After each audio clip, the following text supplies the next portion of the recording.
السلام علیکم ورحمۃ اللہ وبرکاتہ۔ ایک مدرسہ کے طالب علم نے سوال کیا کہ خطبہ جمعہ کی تیاری ہم کیسے کریں۔ بہت اچھا سوال ہے۔ خطبہ جمعہ ایک بہت بڑا ہی اہم فریضہ ہے علماء کرام پر، تو اب اس کی تیاری ہمیں کیسے کرنی چاہیے؟ تو یہ میری بات، میری نصیحت طلباء کے لیے ہے، چھوٹے لیول کے علماء ماشاءاللہ جن کو اللہ تعالیٰ نے خطبہ جمعہ، درس، واعظ، تبلیغ کی سعادت سے سرفراز کیا ہے۔ اللہ اکبر۔ یہ باتیں ہم نے اپنے اساتذہ، بڑے شیوخ، محدثین سے سیکھی ہیں، جو میں بیان کرنا چاہتا ہوں۔ سب سے پہلی بات، خطبہ جمعہ کی تیاری کا سب سے پہلا اصول یہ ہے کہ ہم نے ہر چیز کو اصل کتابوں سے دیکھنا ہے۔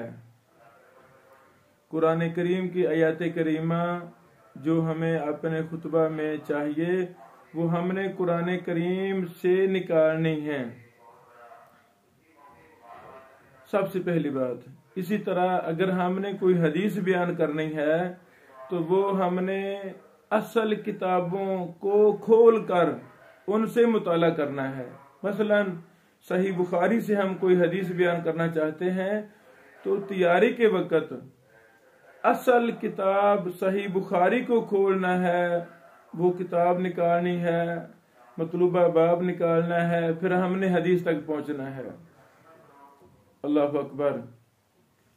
کوئی بھی کتاب جس کا ہم نے حوالہ جمعہ کے اندر دینا ہے، خطبہ میں دینا ہے، درس میں دینا ہے، ہمیں پہلے اس کتاب کے اصل کو دیکھنا ہوگا۔ میں بار بار اصل کہہ رہا ہوں، اصل کتابیں، اصل کتب حدیث، کتب تفسیر وغیرہ۔ یہ میں کیوں کہہ رہا ہوں اصل؟ اس کے پیچھے نقطہ نظر یہ ہے کہ جب ایک طالب علم، ایک عالم دین خطبات کی کتابوں سے تیاری کرے گا یا اس موضوع پر لکھی گئی کوئی بھی اینی پرسن کی کتاب سے تیاری کرے گا تو تیاری تو ہو جائے گی، لیکن اصل کتابوں سے محروم ہو جائے گا، عادت بن جائے گی، آہستہ آہستہ وہ اصل کتابوں کو دیکھنا چھوڑ ہی دے گا۔ بطور نصیحت، بطور تنبیہ، میں بڑے واقعات، صرف ایک واقعہ بیان کرنا چاہتا ہوں۔ ایک برخوردار محترم ملے، میں نے پوچھا محترم جمعے کی تیاری کیسے کرتے ہیں؟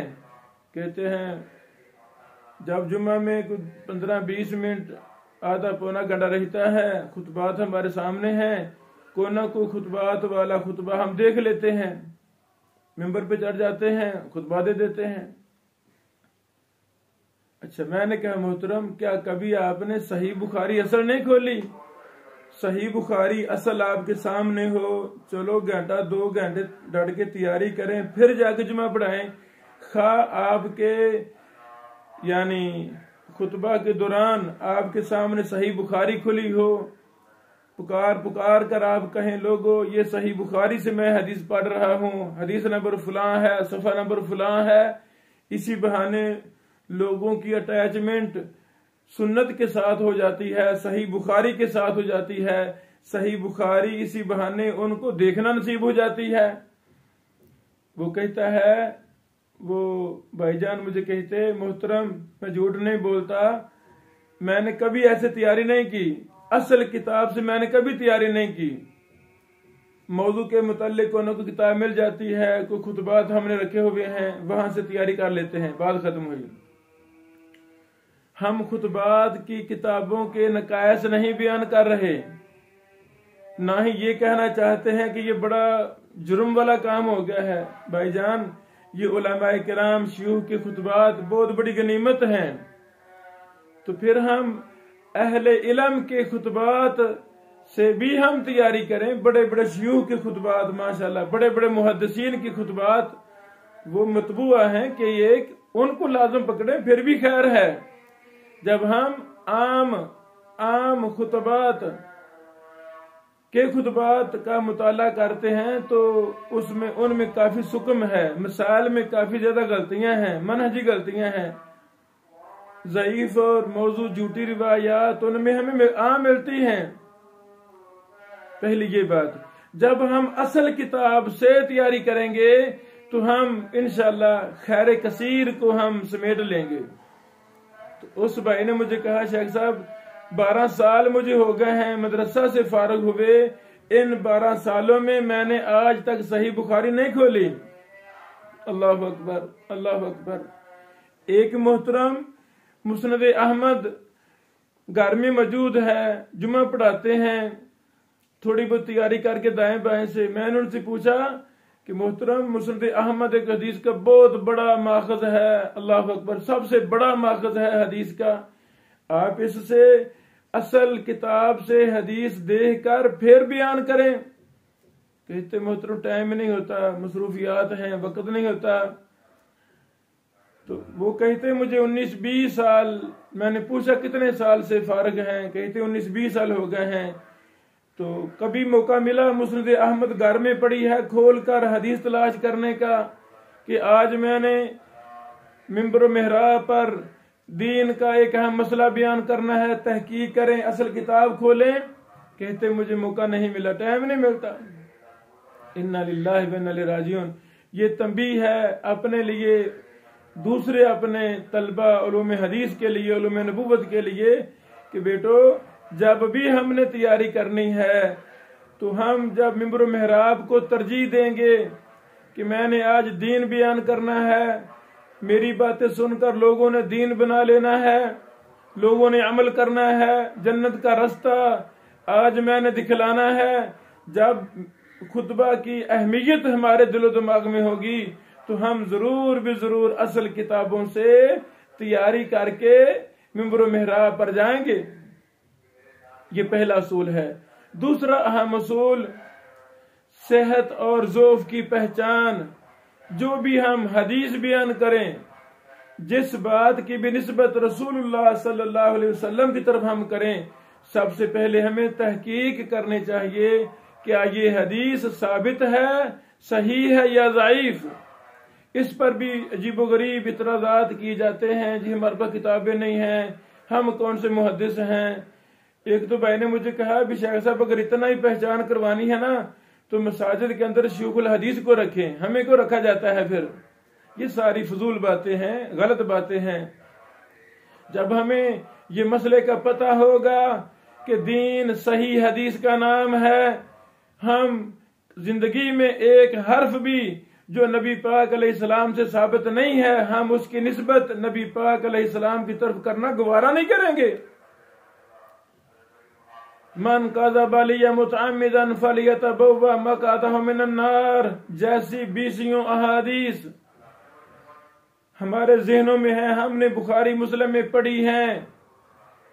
تو جب اس مسئلہ کی اہمیت ہمارے دل و دماغ میں ہوگی، مقدمہ صحیح مسلم میں کتنی زیادہ تنبیہات ہیں کہ ضعیف اور جھوٹی روایت کو ہم نے نبی پاک علیہ السلام کی طرف نسبت کرنا ہی نہیں۔ اللہ اکبر، یہ ایک الگ مسئلہ ہے۔ تو یعنی ہم تھوڑی بہتی کوشش سے یہ پرکھ سکتے ہیں کہ اس حدیث کو محدثین نے ضعیف کہا ہے یا صحیح کہا ہے۔ آسان کام ہے، شاملہ اسی بیماری کا نام ہے، اسی بیماری کا علاج ہے۔ وقفیہ میں ساری کتابیں موجود الحمدللہ۔ یعنی اب تو کتب تسع کے نام سے الحمدللہ ایپلیکیشنیں آ گئی ہیں، ہمارے موبائلوں میں ہیں، تو ہم چند منٹوں کے اندر تحقیق کر سکتے ہیں، دیکھ سکتے ہیں یہ حدیث صحیح ہے یا ضعیف ہے۔ تو جب ایک ہم غم لگ جائے گا، ہم فون کر کے پوچھ سکتے ہیں، بڑے شیوخ کو، اساتذہ کرام سے پوچھ سکتے ہیں، استاد محترم یہ حدیث صحیح ہے کہ ضعیف ہے، میں بیان کرنا چاہتا ہوں۔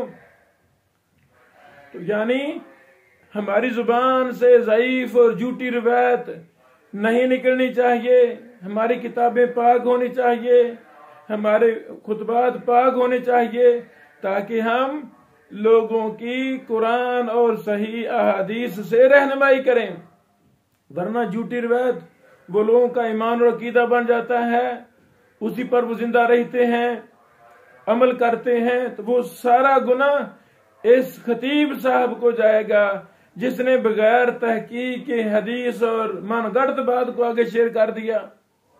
یہ دوسری بات۔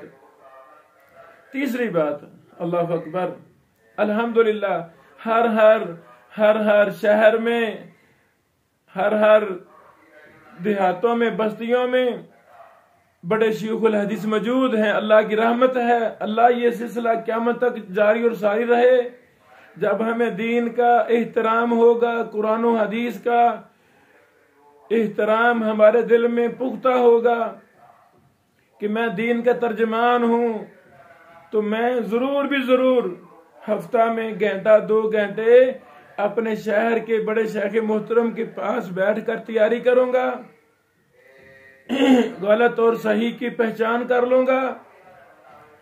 جو قرآن کریم کی آیت میں نے پڑھنی ہے، حدیث میں نے پڑھنی ہے، اس کا معنی مفہوم اپنے استاد محترم سے، بڑے شیخ سے سمجھ لوں گا۔ یہ 3 اصول زیادہ ہم نہیں بیان کرتے۔ جو طالب علم ان 3 باتوں پر عمل پیرا ہوتا ہے، اللہ کی قسم چند سالوں کے بعد یہی طالب علم قرآن و حدیث کا بڑا ماہر بن جائے گا۔ پھر میں وضاحت کرنا چاہتا ہوں کہ طلبہ علوم حدیث میں سے ایک نے یہ مجھ سے کہا کہ ہم خطبہ کی درس کی تیاری کیا کریں، تو میں نے 3 اصول بیان کیے ہیں۔ پہلا اصول، جو بھی دلیل قرآن و حدیث ہم نے بیان کرنی ہے، اصل کتابوں سے دیکھ کر تیاری ہم نے کرنی ہے۔ اللہ اکبر۔ دوسرا اصول، ہم نے صحیح احادیث کا پرچار کرنا ہے، بولیں لکھیں کہ اس حدیث کو فلاں محدث نے صحیح کہا ہے، تاکہ پبلک کے اندر شعور آئے۔ اگر اسی مسئلہ میں کوئی اپوزٹ ضعیف اور جھوٹی روایت ہے، اس کا رد کرنے کے لیے بیان کی جائے، واہ کے لیے نہیں، منفرد چیز کے لیے نہیں، لوگوں کو راضی کرنے کے لیے نہیں، اس ضعیف اور جھوٹی روایت کا رد کرنے کے لیے ہم بیان کریں، لوگوں یہ روایت جھوٹی ہے، یہ روایت ضعیف ہے۔ یہ دوسرا اصول ہے۔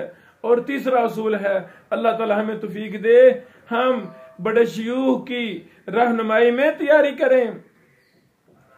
ایک دن خاص کر لیے جائے، مثلا جمعرات ہے، نماز عشاء یا نماز مغرب پڑھنے کے فوراً بعد اس علاقہ کے تمام خطبہ جو ابھی نیو ہیں، ابھی نیا کام شروع کر رہے ہیں، یا ان کے پاس کتابیں نہیں ہیں، مراجع مصادر نہیں ہیں، تحقیق ان کے پاس اتنا علم نہیں ہے، تحقیق کریں۔ اپنے علاقہ کے، اپنے شہر کے کسی بڑے شیخ محترم، استاد محترم، کسی بڑے شیخ الحدیث صاحب کے پاس بیٹھ کر ہم اپنے جمعہ کی تیاری کر لیں۔ اللہ اکبر، اللہ اکبر۔ تو جو بھی طالب علم، جو بھی چھوٹے لیول کا خطیب ان 3 باتوں پر عمل کرے گا، انشاءاللہ العزیز وہ مستقبل کا بہت بڑا خطیب بن جائے گا۔ اس کی خطابت کے اندر ایک علمی جھلک نظر آئے گی، وہ بہت بڑا عالم دین بن جائے گا۔ اللہ تعالی ہمیں اس کی توفیق عطا فرمائے۔ بارک اللہ۔